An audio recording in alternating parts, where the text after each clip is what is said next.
What advice would you give people that are thinking about taking the Florida bar and looking for a bar review? You really need to do it because you need to familiarize yourself with the types of questions that they ask, get used to answering the questions, get the subject matter, which it's just totally different from practicing and law school.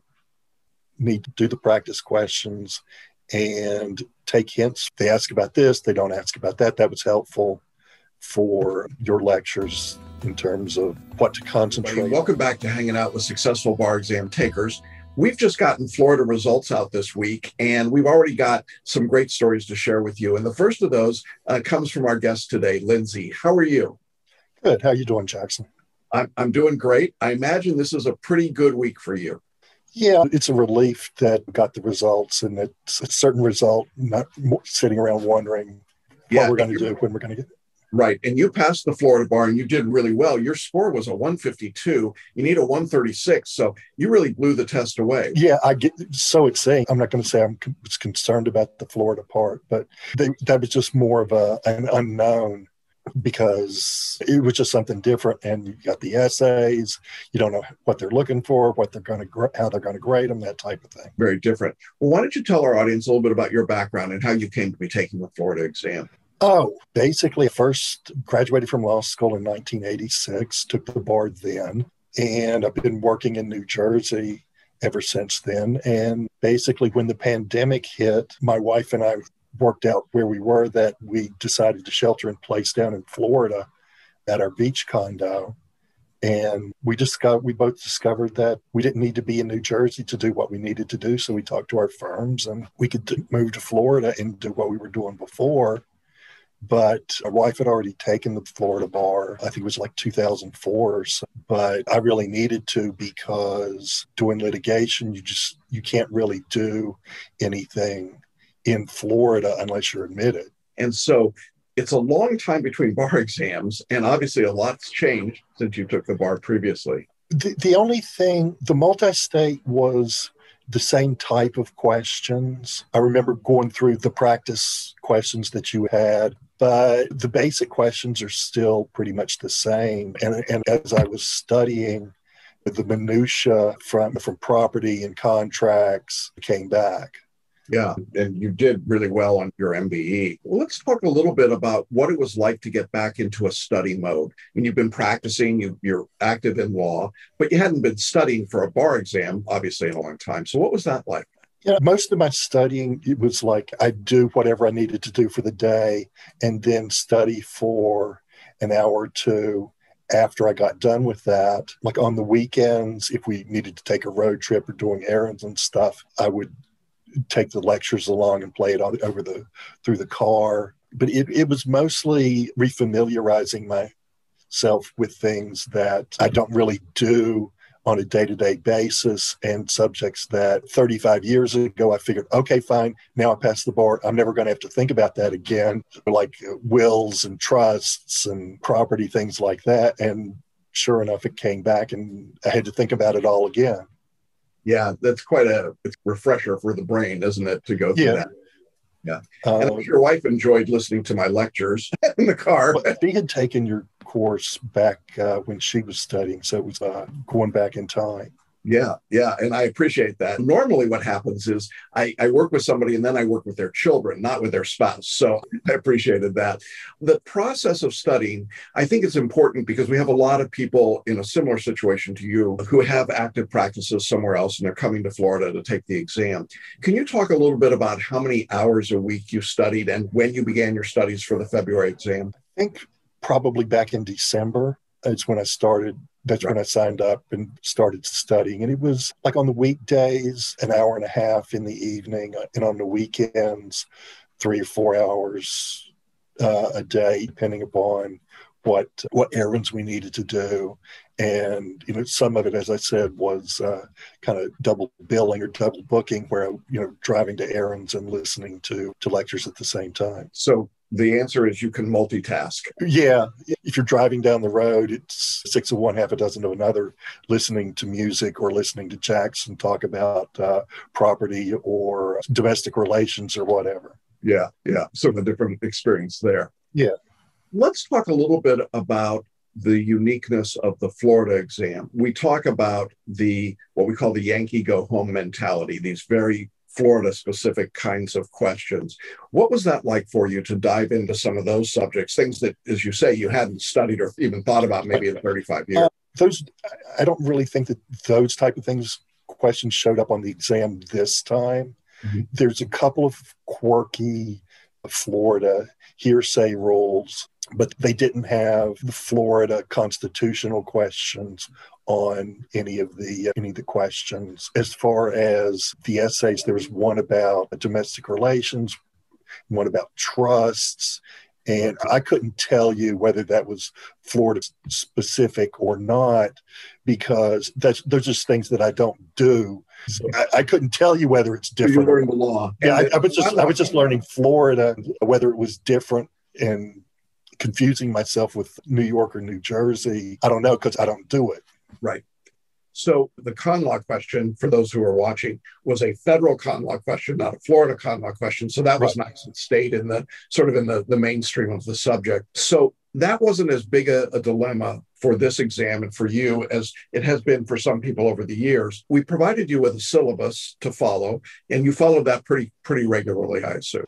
I went through in order, doing this subject, then that subject, following along the order that you had suggested. And let's talk a little bit about the writing and the essays and the writing style. Can you comment at all about that approach and what it was like to learn that style and then to use it?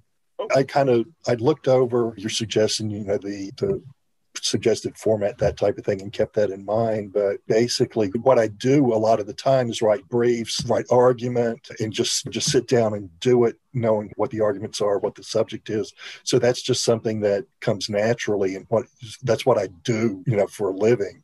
Yeah. Yeah, it's what lawyers do, which is very different than law school writing. Oh, totally different.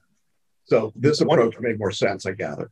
One of the things, I don't know if you had looked on the state Supreme Court website in terms of the passing rates. They had the various different schools, and one of the categories was previously admitted attorneys, and the pass rate was like 68%, which I was a little surprised it was that low, because you would think people who had been out and practicing would know all this stuff and could do pretty well, but yeah, I think that's true. The interesting part, and the reason I asked you when you started your studies, is that a lot of practicing attorneys don't give themselves enough time to get ready. And so they get caught short. And for first-time takers, repeat bar takers was much, much worse. But for first-time takers, you're right, it was about almost a 70% pass rate. That's lower than you would expect, but a little bit better than the overall first-time pass rate in Florida for this exam, which was only 62%. So it is an interesting dichotomy.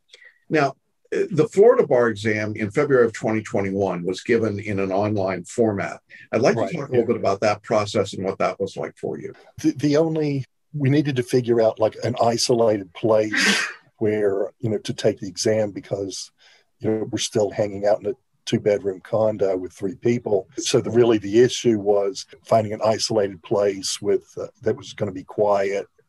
But the online, I thought it was way more convenient and way easier, because you're doing it on your own computer, you're familiar with your computer, and you're doing it in your own house. You don't need to worry about traveling, living out of a suitcase in a hotel, and it's way more comfortable to do it that way. And the online questions are pretty easy. It's just click, and the essays, you're just doing it like you were doing it in Word on your computer. You type the answer and you can move here or there or delete, whatever. So it's like doing same process and then transferring your scores or transferring your online when you're done. Were there any technological hiccups for you in terms of setting up the exam software? Oh, in terms of setting up the software, no. The only hiccup was, I think, one set.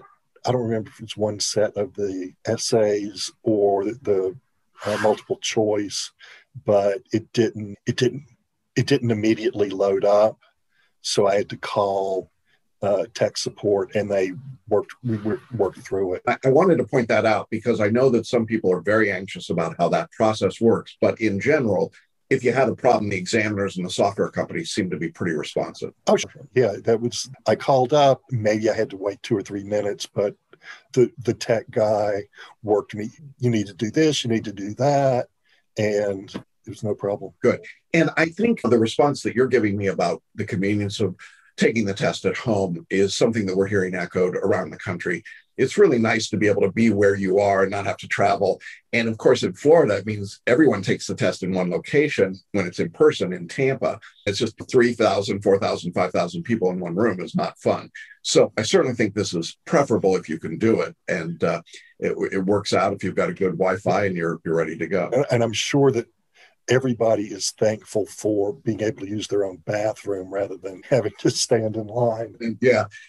I'm an old guy, so the whole thought of having to raise my hand every couple of hours to get up and go to the bathroom would be problematic for sure. So you finish the test, submit everything, and then You've got a period of about 6 weeks to wait. And then results came out this week. Can you talk a little bit about what it was like when you saw the results? Oh, it was a fiasco trying to get the results. Yeah. Because the Florida Supreme Court lists the results by your Florida bar application number. But unless you're like totally anal and download all of the letters that they send to you from the bar examiners, all the correspondence that the bar examiner sent you has your Florida bar number on it. But unless you save that, you don't know what your Florida bar number is. So the Florida bar exam website it's not crashed, but you couldn't get through from 10:30. And I finally got through at 4:30 to get my bar number and then look it up. And each time I got finally managed to get on the bar examiner's website, it was like a little bit more and a little bit more, but I couldn't get to the end. But I at least got my bar number so I could look it up on the Supreme Court website. Yeah, it's not their finest hour for sure. So, there you go. But you get there, you see the numbers that you passed. What's the feeling? I was relieved. I'm not going to say that I was worried about not passing, but it's still an uncertainty until you have the actual results in your hand that, okay, fine, you passed. Yeah, absolutely. What advice would you give people that are thinking about taking the Florida bar and looking for a bar review at this point? That you really need to do it because you need to familiarize yourself with the types of questions that they ask, get used to answering the questions, get the subject matter, which it's just totally different from practicing and law school because they've got most of the questions are wacky hypotheticals that would rarely ever happen in real life. But you definitely should do it. Need to practice, do the practice questions, and take hints from whoever on this. They ask about this, they don't ask about that. That was helpful for your lectures in terms of what to concentrate on, and that was generally pretty useful in terms of what to concentrate on. That's great. I appreciate you taking the time, Lindsey, to share your experience with us. We want to congratulate you. It's nice to get this hurdle out of the way after 30 plus years. And yeah, no kidding. Yeah, and be able to move on. And now you and your wife both can be members of the Florida Bar, and that's great. And we look forward to having you as more regular residents of our great state. Thanks so much for that. Any final thoughts you want to share with our audience today? Good luck. Don't worry. Yeah, I like that. Good luck. Don't worry. Just have a positive attitude. Or remember what the Hitchhiker's Guide to the Galaxy said, which is don't panic. Don't panic. There you go. All right. Listen, thank you so much for being with us. And again, our best wishes to you and your family. Stay safe and healthy. And thanks for sharing your story. And to our audience, we will be back to you again shortly with more stories of successful bar takers. Bye-bye, everyone.